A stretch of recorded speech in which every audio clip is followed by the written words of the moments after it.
So students, our next topic of discussion is site of photosynthesis. That वैसे तो हम सब बोल देते हैं कि फोटोसिंथेसिस कहाँ होता है जी, लीव्स में होता है, leaves are the kitchen of plant. तो लीव्स में कहाँ होता है, क्लोरोप्लास्ट में होता है। लेकिन फर्दर क्लोरोप्लास्ट कहाँ पर प्रेजेंट होते हैं, क्लोरोप्लास्ट में कौन कौन से पिगमेंट्स होते हैं, क्या होता है, वो स्टडी करेंगे आज हम।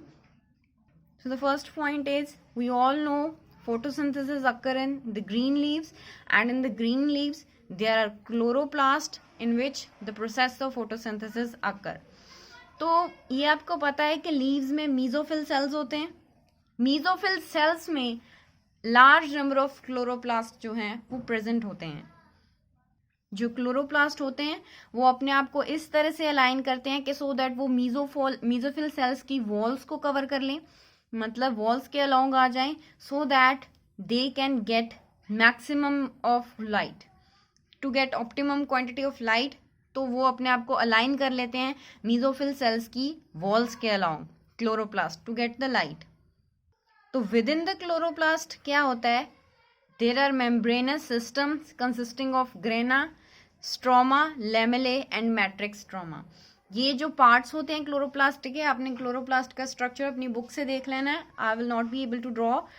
तो these are the parts of chloroplast, grana, stroma, lamellae and matrix stroma. तो एक क्लोरोप्लास्ट में डिवीजन ऑफ लेबर होती है, हर एक काम की डिवीजन हुई होती है कि इस पार्ट का ये काम है, इस पार्ट का ये काम है। जो मेम्ब्रेन सिस्टम है उसका ये फंक्शन है कि वो लाइट एनर्जी को ट्रैप करता है और एटीपी और एनएडीपीएच को सिंथेसाइज करता है। We all know ATP and NADPH are energy forms. एक सेल जो है वो इस फॉर्म में एनर्जी लेता है। Got it? These are the energy forms for the cell. तो मेम्ब्रेन सिस्टम का क्या फंक्शन होता है, वो लाइट एनर्जी को ट्रैप करेंगे और एटीपी और एनएडीपीएच की सिंथेसिस करेंगे। तो देन स्ट्रोमा रीजन का क्या फंक्शन है, स्ट्रोमा रीजन में एंजाइमेटिक रिएक्शंस होते हैं जो शुगर फॉर्म करते हैं और शुगर को इन टर्न किस में कन्वर्ट कर देते हैं, स्टार्च में। This process occurs in the stroma region. Next जो हमने फर्स्ट नंबर पर पढ़े, जो मेम्ब्रेन रिएक्शंस थे, उन्हें हम लाइट रिएक्शंस और फोटोकेमिकल रिएक्शंस भी कह देते हैं, so that they are directly light driven, क्योंकि वो लाइट से ही एनर्जी लेते हैं। लाइट का उनका यही प्रोसेस है, लाइट एनर्जी को ट्रैप करना और एनर्जी फॉर्म्स को डेवलप करना। दैट इज वाई उन्हें हम लाइट रिएक्शंस, फोटोकेमिकल रिएक्शंस भी बोल देते हैं। जो स्ट्रोमा रिएक्शंस हैं उन्हें डार्क रिएक्शंस और कार्बन रिएक्शंस बोल देते हैं।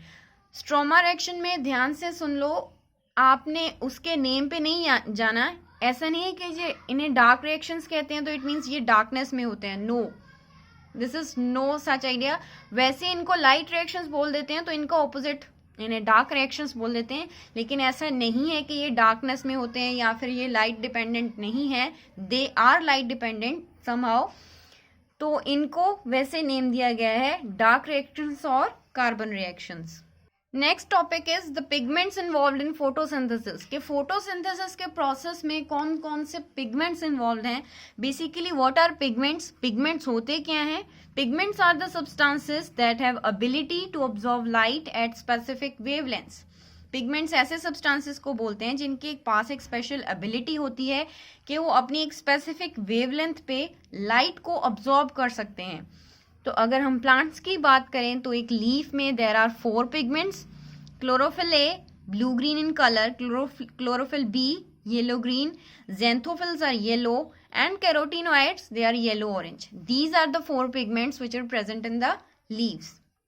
From these 4 pigments, in 4 pigments में से जो क्लोरोफिल ए है, it shows maximum absorption in blue and red regions. विविग्योर स्पेक्ट्रम होता है लाइट का, उनमें से ब्लू और रेड रीजन्स में मैक्सिमम अब्जॉर्प्शन शो करता है क्लोरोफिल ए। मैक्सिमम अब्जॉर्प्शन होगी तो obviously it will show higher rate of photosynthesis, photosynthesis higher rate पे होगी। तो it means chlorophyll A is the chief pigment which is associated with the photosynthesis process. तो photosynthesis में main role किसका है, chlorophyll A pigment का। जो other pigments हैं, chlorophyll B, xanthophylls and carotenoids, ये भी फंक्शन करते हैं, लेकिन ये these are the accessory pigments. ये हेल्प करते हैं क्लोरोफिल ए की ही। They transfer energy to chlorophyll A by absorbing it. तो these pigments, accessory pigments, will absorb the light and transfer it to the chlorophyll A, so that chlorophyll A can show higher rate of photosynthesis. ठीक है. So today we had studied about site of photosynthesis and the various pigments involved in the process of photosynthesis.